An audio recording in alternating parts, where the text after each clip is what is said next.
Okay, now that we finally got the scooter to crank over, I'm super excited. I have my key still here in my pocket.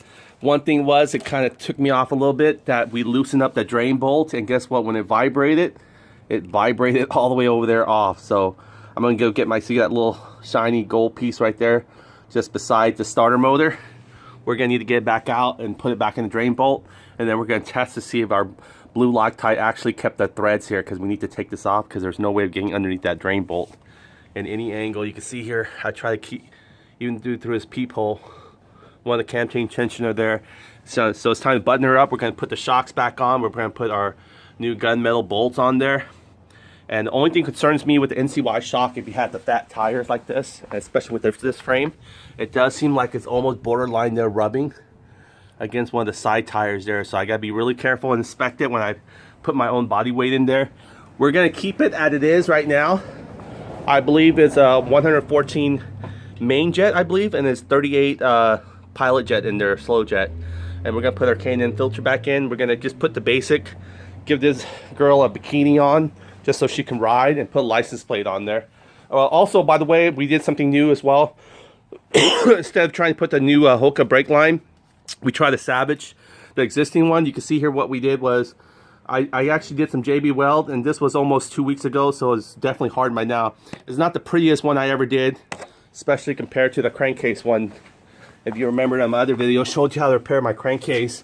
One of the timing bearings here on the transmission there we fixed by putting some JB weld, and it still looks really nice. I don't see any liquid or anything bursting out of it, but we'll see over time. We haven't really taken this girl out for a ride since for a year now. My dad's been in and out of the hospital going through some non-Hodgkin's lymphoma, so I took a time off, and also developing the website and everything in between. So finally she's back roaring again with a new engine, which we went from the 150. We did a dry fit on the 171, but we never really fired it up. Now this finally, we got her into the 180 SSPG, non-oil cooler, but this time of weather right now, we'll worry about the oil cooling maybe when winter is almost over, and we'll give her maybe an NCY external water, oil cooler. So that's it. She's ready to go. She got the Shenyi and everything. The Charade battery that held the charge at 14 volts. It does drop continually in zone, and we've seen that the driving light actually light up like we expected it when it actually would have the crank over result. So we're gonna cut the tie strap here. We're gonna bleed our brakes for our rear, because I didn't want to reroute the lines again and mess with all that work. So we did JB weld on it. We'll monitor it. We'll keep this open. We won't use this. This sleeve will cover it nicely, so it'll look like the rest of this one right here. So it's not going to be that bad and that ugly looking. So this will be covered up by these ones anyway. So these are ready to come on eventually. Once we see that there's no more leak. Again, we put the Viton seals inside so the leak stopped from here. So we did stop the leak from coming out of this port, but it was actually still filtering here. Since these two pieces were aluminum and metal, I was able to bond it with JB Weld. Now, if this was, JB Weld doesn't work on any kind of soft plastic or any kind of rubber or anything like that. So this part right here didn't have an issue, but I just want to smooth it out just to make sure whenever I can get the little cracks. I'll put a little bit JB Weld anyway. I don't expect any kind of leaks from here. I expect it coming back from here again. If it does so, come back. So we'll see. So this bad boy is ready. Again, I'm just going to put the basic. I'm going to put the seat covers on there. I'll leave the Gibby top because it has the signal lights. I'll mount the license plate. I'll just kind of tie strap it here, and then once we figure out how we like it the way it is with its current carb setting, either we're going to replace it with a PWK or just keep it at CVK but change out to a 42 slow jet and a 125 main jet. Then we'll for sure put all the hard plastic and everything once we find out the results of it. Okay, so in the meantime, we're going to enjoy as it is what the NCY carburetor 30mm comes with. I believe again it says comes with a 38mm slow jet, and I think at 38, I'm sorry, not 38mm, just number 38, and then I believe it's 114 main jet. So we'll see how this turns out. And then maybe we'll even upgrade the cylinder head from SSB to Tata. We'll maybe do some piston notching. You can see me change them valve cover retainers. Again, those are future plans for the next upgrade. Maybe we'll even boost it to maybe 185 or even closer to perhaps 190 further. So we'll see with our jetting, see how much it can produce in power. I know that the stroke and the cylinder is what measures the cc cubic, but I know that if you tune it even more, you're gonna get a lot more with the head and everything. So this is it right now. What I'm gonna do is go ahead and button her up so you can watch me. First of all, I'm gonna actually put that, you know, that drain bolt screw back on there. So let me go ahead and do that. Let me go and take off this, and hopefully, like I said again, our blue Loctite actually works and holds it on. So I'm super excited, super stoked. Finally get to ride all the parts that we've been endorsing in our NCY store, and it actually all worked great. We're gonna put the Shenyi charger on there. They're hard to get from Tata. Tata usually takes a couple months out, so it's coming from overseas, so that's why it takes so long, and we have to order in bulk. Here we go. So we're gonna go ahead and break that bolt right now. So wish us the best here on this one here to see if the blue Loctite comes with it. It feels good. It feels like threads hopefully coming with it. It's been 24 hours, I believe. So I'm going slowly to see if it's not coming out the thread. That's good. All right. So just as we expected it, the thread should come with it. And when the thread comes with it, we can easily take it off. There we go. Now we got a great accurate bolt. It might not work the second time though, because usually, you know, we have to reapply the thread locker. But for right now, it works perfect. Again, I suggested to, you know, loosen that up. That way you can drain it from the hose. Don't do that because it actually vibrates pretty well. You can see the engine was actually, well, maybe because it wasn't secured by the shocks, it might be a little different once it's secured by the shocks, the vibration. But definitely still put your blue Loctite. You can see there. It came out perfectly as we planned it. Look at that. It still looks even wet, huh? The blue Loctite. There you go. I guess it doesn't really harden if it doesn't have any kind of a compressed two solid pieces of metal or aluminum. So it worked for us. The thread came out with it, so we didn't have to do the two bolt trick. Now it's putting a lot of pressure on this end, so let me try and get this going here. Excellent. There we go. Beautiful. Two beautiful threads came out with its lug nuts. That's what we were going for. It worked excellent. So now we don't have to do it. Look how fast that is when we just took out our cylinder. Okay, let's go and let me go and get something underneath there to fetch that out magnetly.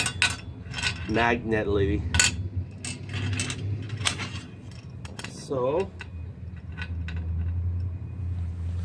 let me go ahead, push it out. Get a flathead same time. Prepare to drive it in. We just got to drive it in, pop it back in really quickly, and move on because we got a lot more to cover.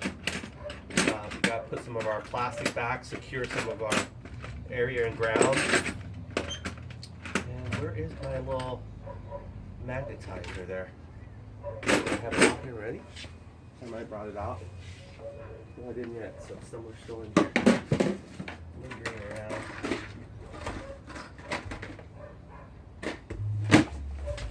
My baby fell through here. Ah. Look for something, nowhere to be found again. I don't think I could just fetch it out with a pair of pliers. Let's see if I can do that. It's kind of deep in there, but I can get this well. Let's see if I can pull it out with a pair of just pliers, or maybe go from the top. I want to dismount my. Yeah, it'd be easier with the magnet thing. So let me go and find that magnet extension again. It's gotta be somewhere here.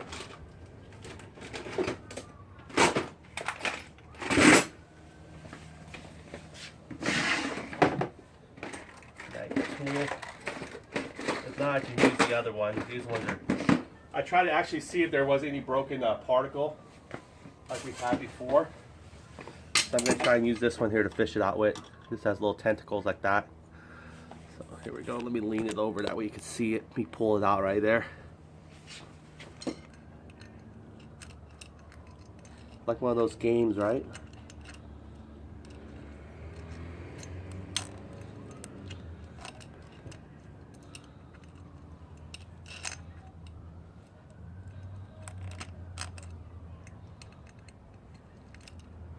Oh, almost. Where'd it pop out or pop in? Oh, there it is. It's out here in the main surface now. I think it was. Yeah, it'd be so much easier with the magnet. It's kind of slid over there, huh? There we go. Come on, let's just grab you and go.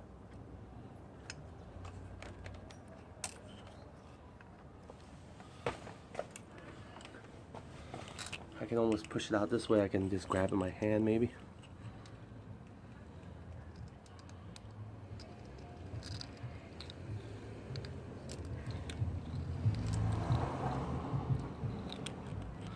It's like playing with me here.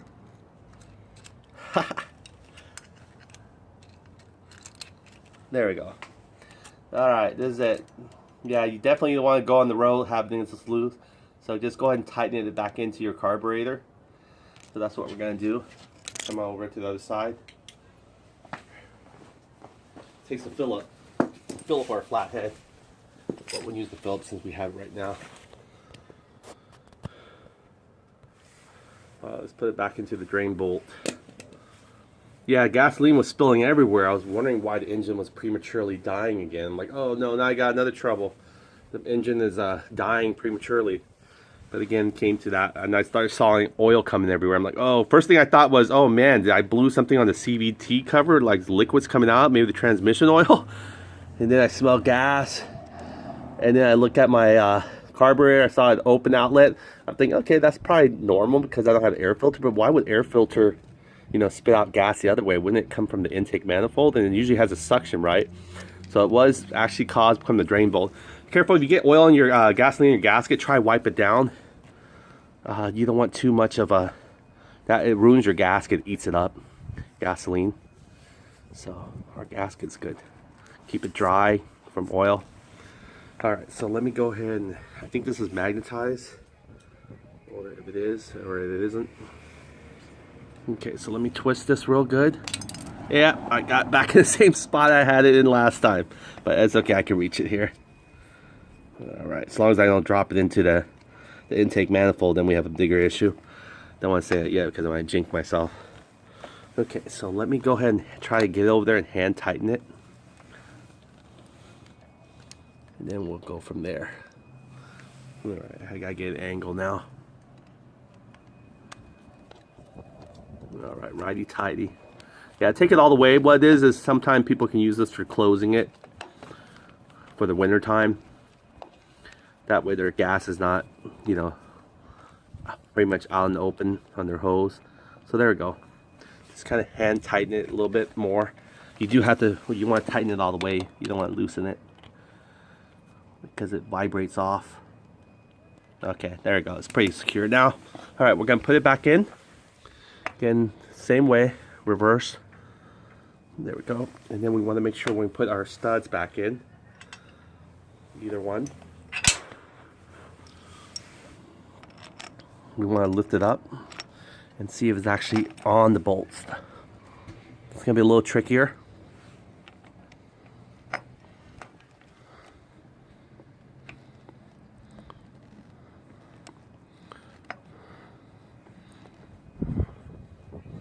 There we go, we got one here. Let's go and get the other one.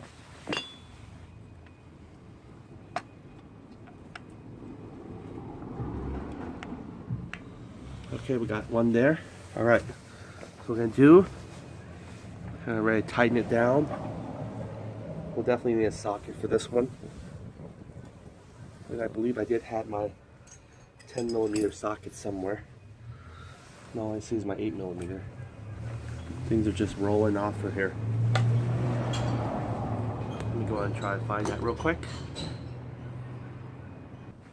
Yep, it always seems to appear and disappear.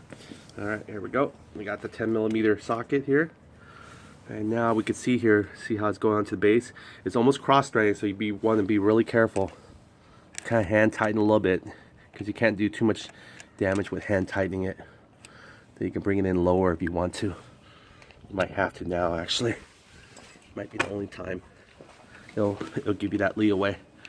Okay, then just hand tighten it. And that's how you pretty much put back your Naraku. with your 30mm NCY carburetor. A lot of people have trouble fitting it in here because they take out the stud and, you know, either the stud's blocking the intake manifold with the carburetor. What you do is you pack it first into the intake manifold, your 30mm carburetor, pack it in here. You can see here it has such a longer extension, and then you can go ahead and bolt it on with the threads coming inward like this, these two studs like that, what I'm doing. Nice. There we go. I think some of the plastic will maybe be what do you call that, shaking a little bit, vibrating without some back support, but I think we'll be fine. I think we have all the safety lights and everything.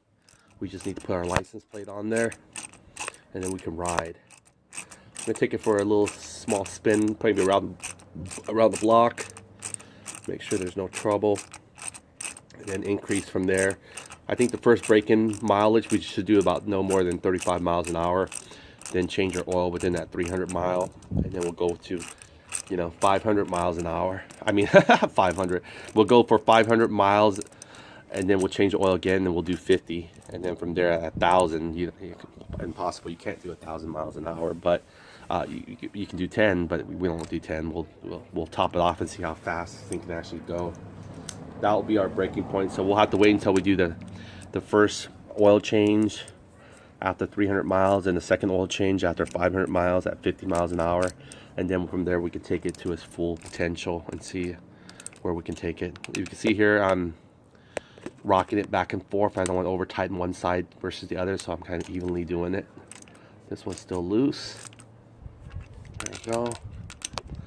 Again, I don't want to actually break the bond between the stud and the acorn, because we want to be able to keep it intact again like last time. This one's still kind of loose, so it's almost there. There we go. I feel tight now, especially when you can't tighten anymore. That's it. Let it go. I think this is about it. Yeah, that's it. Okay, there we go, and we got our little guy back in there. Our drain bolt. That's securely. Yeah, there's no way of getting it to it. I try to go from the side here, and it blocks it. And then we'll adjust our air and fuel mixture screw here, and then we'll adjust our idle screw. That will be after. Let's go ahead and just get everything prepped up, ready. Let's put the shocks back on. You remember the shock bolts that we did? We put the gunmetal